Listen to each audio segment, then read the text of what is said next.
As if we haven't been through enough this winter already, on this first official day of the new season, we have a potentially historic storm on our doorstep and hitting at an awful time with so many people worried right now about their holiday plans. Well, tonight we have a live look at where the snow is right now out in the Twin Cities of Minneapolis and St. Paul, Minnesota. And then look at the radar screen there, keeping in mind that this storm is expected to strengthen big time as it comes our way, bringing treacherous driving conditions here with rain switching to snow, then heavy lake effect, extremely strong winds. Blizzard conditions aren't just possible, they're maybe likely. I talked about it all a short time ago with the Warning Coordination Meteorologist at the Buffalo National Weather Service. How are you kind of sizing up this storm still a couple of days out? There are just so many facets to this storm, really. I mean, we're talking about, a period of fairly strong southeast winds actually Thursday night when the rain falls across the area.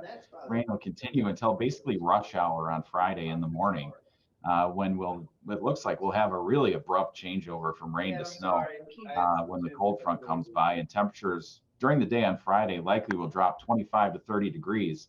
So we'll likely have a flash freeze either rush hour on Friday morning or immediately thereafter.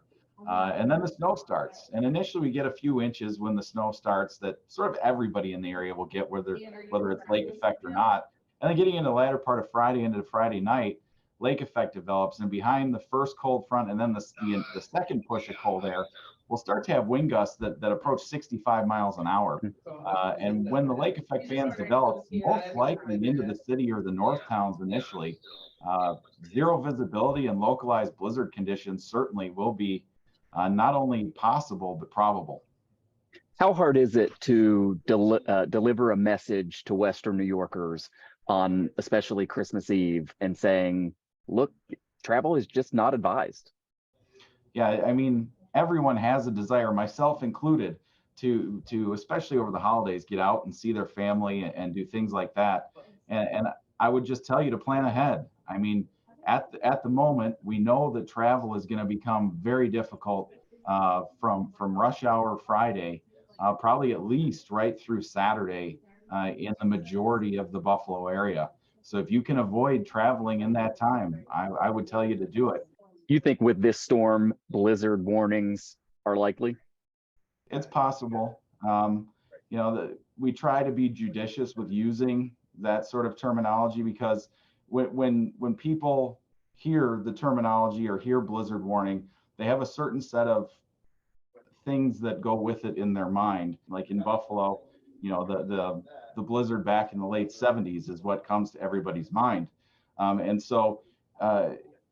Not every one of these storms is exactly the same. Like with that storm, not much snow fell. Most of the snow blew into the city off of the lake. That's not going to happen this time because the lake's not frozen. So you can't get that mindset in people's heads where they associate it with other historical events. In the case of this storm, a lot of times we'll look at sort of historical composites to try to look back in history to see if we can find another storm that the atmosphere sort of did the same thing that we're looking at. And we look back 30 years, and for this storm, there isn't one. Not in the last 30 years. That says a lot. Elise Smith will be back with us in just a little bit with your full forecast, the timing of the rain, and then when it switches to snow, along with the wind. We'll also have our Ask Elise segment to discuss the B word that you heard there, blizzard, what actually goes into a blizzard warning, plus bomb cyclone. It's another word you're hearing thrown about, the potential danger from that, and also the flash freeze. So a lot of weather coverage for us still ahead here on the Town Hall.